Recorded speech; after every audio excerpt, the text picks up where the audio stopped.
चर्चा की। और आज की खास चर्चा, क्या कुछ पक रहा है बिहार की राजनीति में और विपक्षी इंडी गठबंधन में।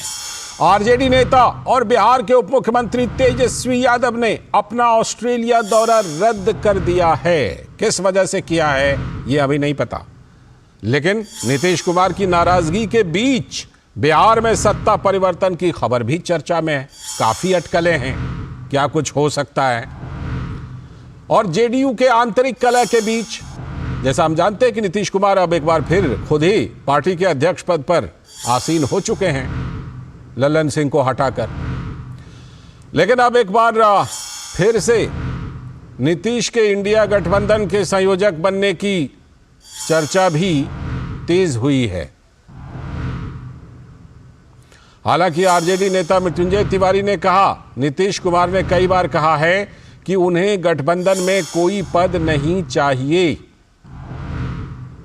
ममता बनर्जी के मल्लिकार्जुन खड़गे को पीएम उम्मीदवार बनाए जाने के प्रस्ताव से नीतीश कुमार और लालू यादव खफा हैं। उनके प्लान पर पानी फिर गया लगता है। तो राहुल गांधी ने फोन किया था नीतीश कुमार को, हालचाल जाना था, लेकिन खबर है कि नीतीश कुमार को अब संयोजक बनाया जा सकता है विपक्षी इंडी गठबंधन का। बीजेपी नेता सुशील मोदी ने कहा, नीतीश कुमार ने जेडीयू अध्यक्ष पद लेकर राष्ट्रीय राजनीति में आने का निश्चय कर लिया है, लेकिन स्वास्थ्य कारण से नीतीश बिहार की कानून व्यवस्था पर ध्यान नहीं दे पा रहे हैं और विकास तो ठप पड़ा है, यह सुशील मोदी का कहना है। और उधर सीट शेयरिंग को लेकर मचे घमासान के बीच कांग्रेस ने खुद 290 लोकसभा सीटों पर लड़ने का मन बना लिया है। तो वहीं महाराष्ट्र में उद्धव सेना ने खुद 23 सीटों पर लड़ने का अपना दावा भी ठोक दिया है। कह रहे हैं कि हम 23 पर लड़ते थे तो हम तो लड़ेंगे 23 पर। समाजवादी पार्टी की बात कर लीजिए, उत्तर प्रदेश में सभी 80 सीटों पर लड़ने का दावा कर रही है। और ममता बनर्जी की पार्टी तो कही चुकी, पश्चिम बंगाल में किसी की जरूरत नहीं है, हम सभी सीटों को देख लेंगे अकेले। बिहार में भी महागठबंधन में शामिल कांग्रेस को आरजेडी सिर्फ 3 सीटें देने को तैयार है। तो सवाल है कि क्या कांग्रेस 3 सीट पर मान जाएगी।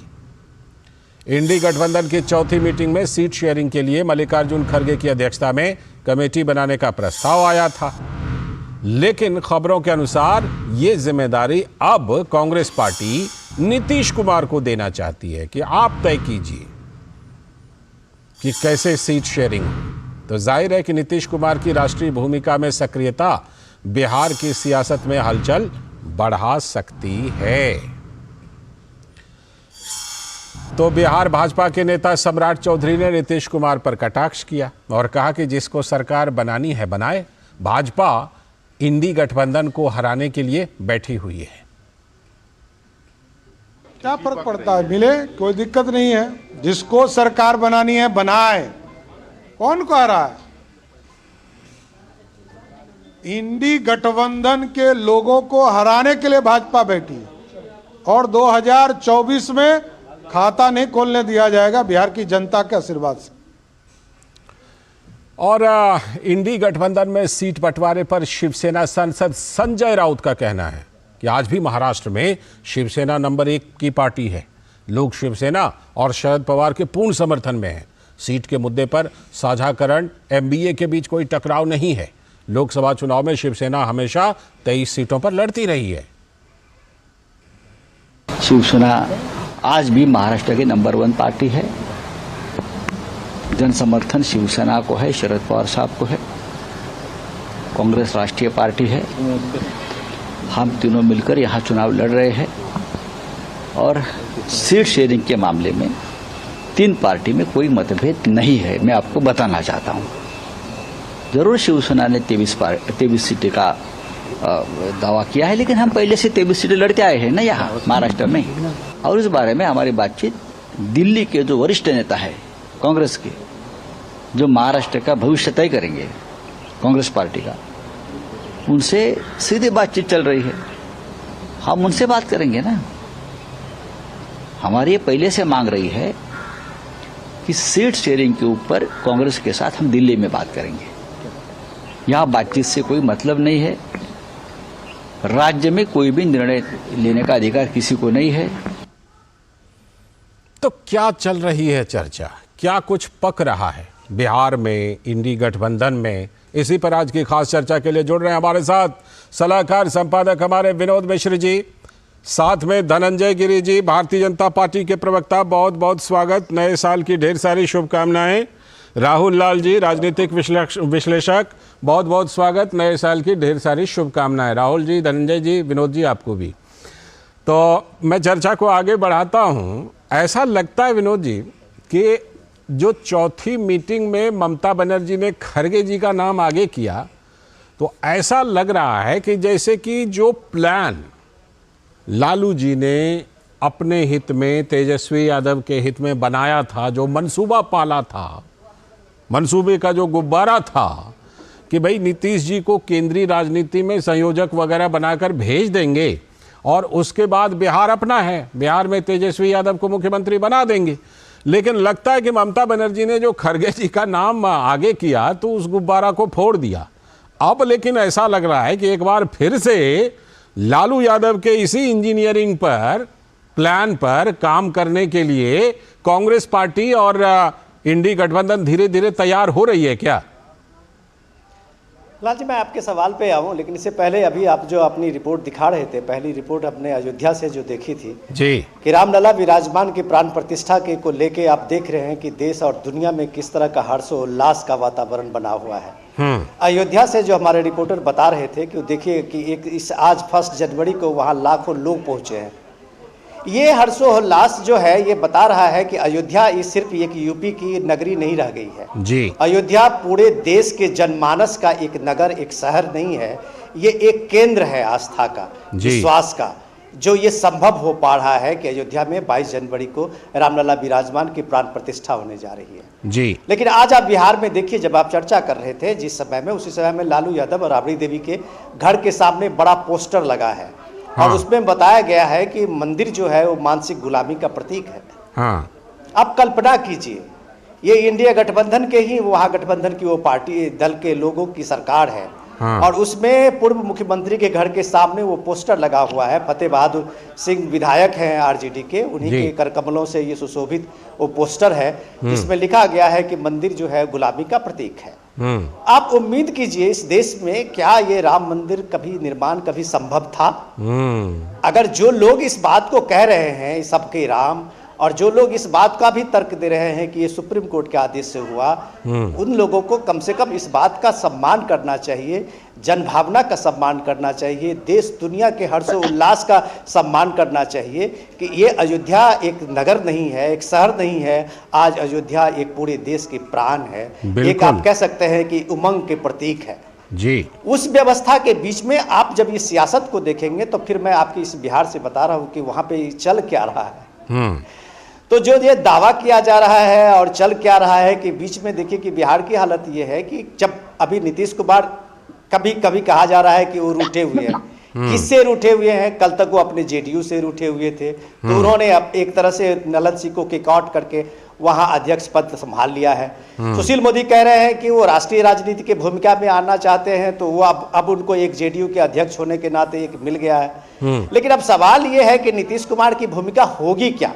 क्या इंडिया गठबंधन में कोई स्पेस उनके लिए छोड़ा है? 4 मीटिंग में नीतीश कुमार अगर चौथे मीटिंग में प्रेस कॉन्फ्रेंस में आने से पहले अगर मीटिंग से बाहर निकल जा रहे हैं तो आप उनकी मनस्थिति को समझ सकते हैं कि उनको कितना तवज्जो दिया जा रहा है। बिल्कुल। अब लेकिन नीतीश कुमार अगर संयोजक बन रहे हैं तो ये शायद कांग्रेस की मजबूरी है कि मल्लिकार्जुन खड़गे के नेतृत्व में जो कमेटी है, जो ममता बनर्जी के प्रस्ताव से कमेटी बनी थी, वो शायद निर्णय करने में सक्षम नहीं हो कि सीट शेयरिंग का फॉर्मूला क्या हो सकता। तो शायद नीतीश कुमार को इस काम के लिए संयोजक बनाया जा रहा है कि नीतीश कुमार आएंगे और सारे पार्टियों से वो मिल बैठ के बात करेंगे कि कम से कम 1+1 का जो फॉर्मूला उनका है वो किस तरह से कामयाब होगा। बिल्कुल, ये कैसे कामयाब हो। मैं धनंजय जी के पास आऊंगा कि बिहार की राजनीति में क्या चर्चा है, क्या अटकलें हैं, लेकिन पहले मैं राहुल लाल जी के पास ही चलता हूं।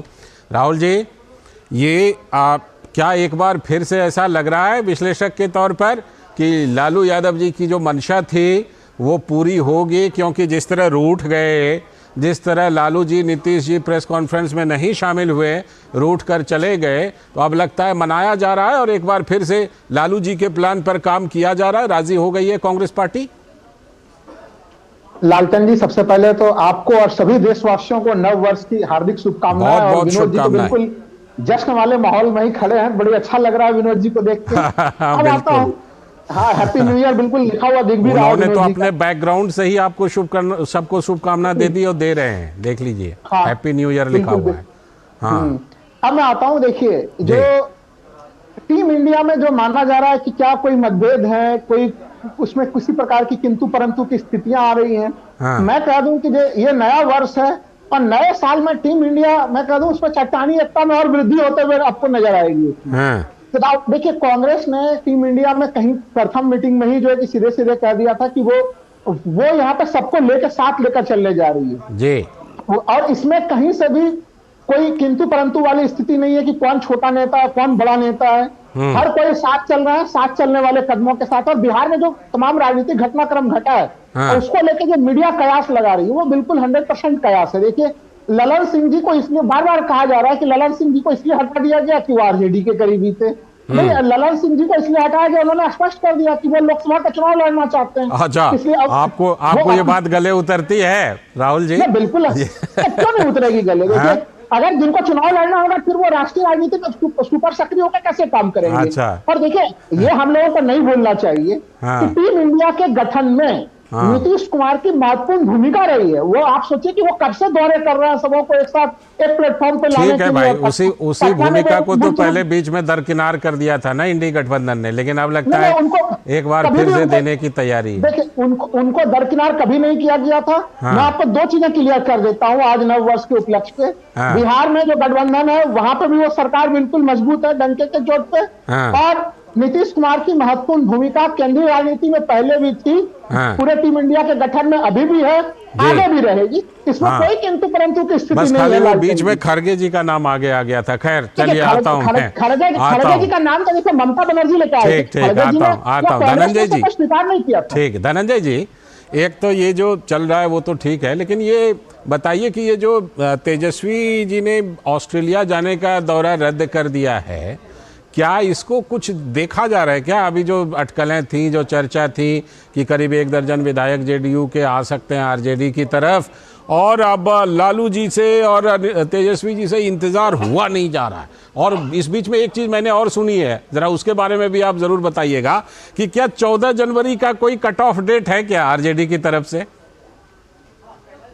लालचंद जी, आंगल नव वर्ष की सभी को शुभकामनाएं। बहुत बहुत शुभकामनाएं।